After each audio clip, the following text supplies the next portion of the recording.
The modern polyphonic string synthesizer was invented in 1970 by British keyboard player and engineer Ken Freeman, who discovered that if you layered a note with another slightly detuned version of the same note, the resultant modulated chorus type sound sounded bloody great. Ken's initial prototypes, combined with his undeniable playing ability, meant that many producers and high-profile artists enlisted him and his instrument on various recordings. And in 1972 he was able to demonstrate a 3-oscillator model at the Frankfurt Music Messe.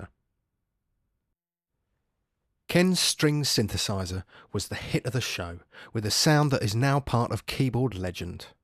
Sadly though, as is the way with many British pioneers, being first to prove the concept does not necessarily mean first to market, and he was pipped to the post by Dutch company Eminent.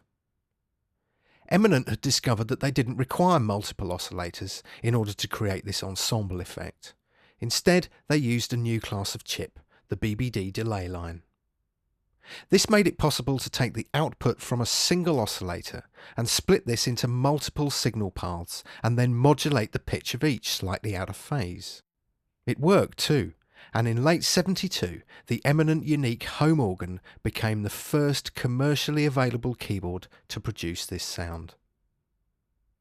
After discovering that rock musicians gravitated to this ensemble sound, Eminent took the very smart step of separating the string ensemble from the organ, and the result was that players finally had a portable polyphonic instrument which they could take on the road and use to complement the usual setup of Rhodes, clavinet, Hammond and monosynth. This dedicated instrument was called the Solina String Ensemble and was undoubtedly one of the most important keyboards ever manufactured. In fact, it caused such a stir that over the next decade, over 100 string synths and multi-keyboards appeared, from the Elka Rhapsody, to the Logan String Melody, to the Roland RS series of string machines and beyond. The string machine sound was a vital component of 70s and even 80s contemporary music. In fact, it still is, and after being contacted by Kasabian to source Solina a few years ago for them, we immersed ourselves in the entire genre, buying and recording instrument after instrument before producing the VSM. However, this video isn't about VSM, it's about one of the true keyboard legends, the Solina. So let's have a look at our Solina and see what's what. Firstly, you'll notice that our Solina isn't actually called a Solina, it's badged as an orchestra. Now there's a whole other discussion to be had about the various names the Solina appeared under, because US company ARP took the instrument and rebadged it as the ARP Model 2100 String Ensemble SE4. Snappy. In some cases, they simply put stickers over the original name too. Anyway, to all intents and purposes, they are the same instrument. But if there's anyone out there who can date our Eminent orchestra with its second generation buttons, we'd love to hear from them. In the meanwhile, let's just have a look and listen. Now first up is tuning, and I expect everyone, except perhaps drummers, to understand what this does, so we'll move swiftly along to the first of the instrument buttons, the contrabass. Now as you'd expect, this gives us our low notes, but the range of the contrabass or the adjacent cello is limited to 1.5 octaves.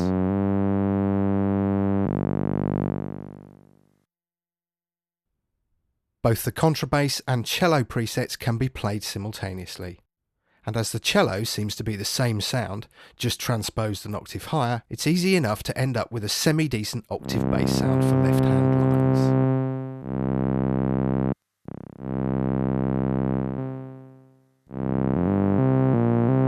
This bass section is monophonic with a low note priority.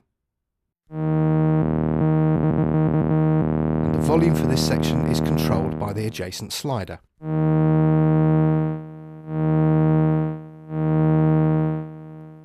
Moving along the front panel, next we have crescendo, which is really an attack slider for grown-ups. With sounds from the bass section, the difference between fully on and fully off is absolutely nothing. Next up is sustain length, which effectively gives us control over how long the notes take to die after the note is released. Again, This does not apply to the bass section, only to the main string section, which consists of viola, violin and brass and horn. Ah well, I guess the latter two could be covered by the word orchestra on our machine, so let's quickly have a look at them. You can hear that the horn is more muted than the brass preset, and that both cover the full range of the keyboard. But hey, we ain't here for the brass, we're here for the strings. As I said before, strings are covered by viola and violin presets. And again, as per the contrabass and cello, these are the same preset, just an octave apart. Here's the viola, followed by the violins. Okay, so far so average, but right at the right of the front panel is where the magic of the instrument lies, the modulation button.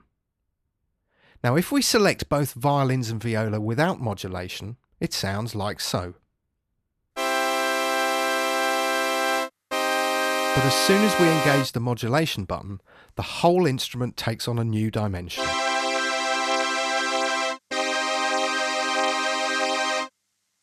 Again, viola and violin play across the full range of the keyboard.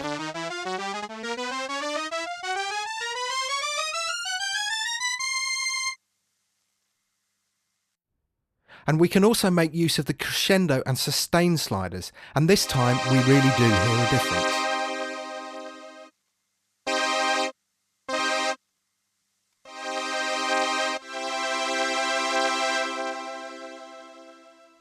And now we can beef up the bottom end by adding the cello and or contrabass.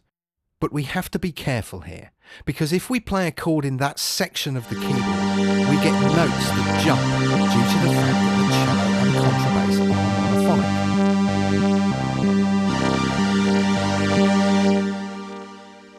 So now let's add the aforementioned horns, and the whole instrument becomes a little more powerful.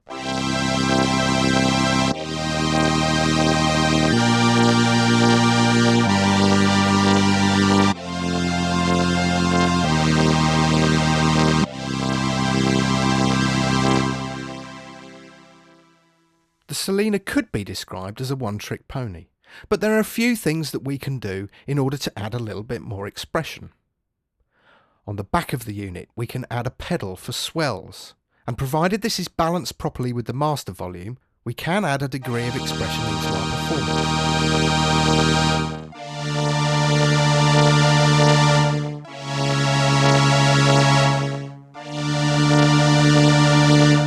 So there you have it, the instrument that really kick-started the string ensemble revolution. But before we finish, we should say that many players used to use external effects to add even more character. The most often used effect was the phaser, and in this case I'm just using a plugin from the Logic suite. But obviously back in the day this wouldn't have existed, and it would have been something more like an MXR or an Electro-Harmonix phase shifter.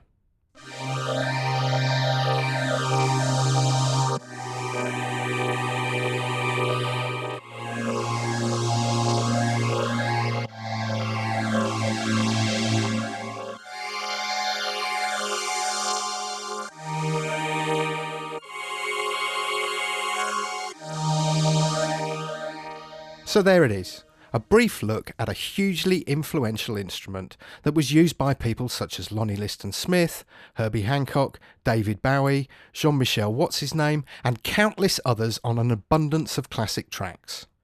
We love the entire string machine genre, and we'd certainly encourage anyone who was thinking about it to invest in a Solina, a Logan String Melody, a Freeman String Symphonizer, or a Roland 202, or better still a 505. But be warned, if you're thinking of gigging with something like a Solina, it is heavy and it does require maintenance. In fact, if I'm honest, I've not been able to let rip with ours in this video because we've got some note oddness going on. Some notes are actually missing, and some notes seem to be in completely the wrong octave.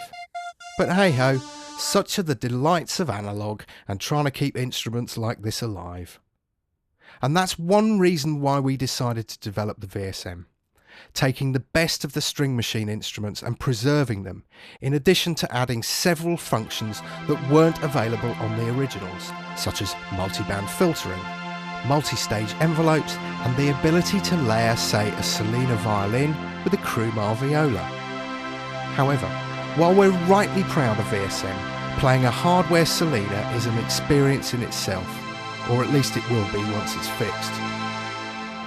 See, sometimes software just works better.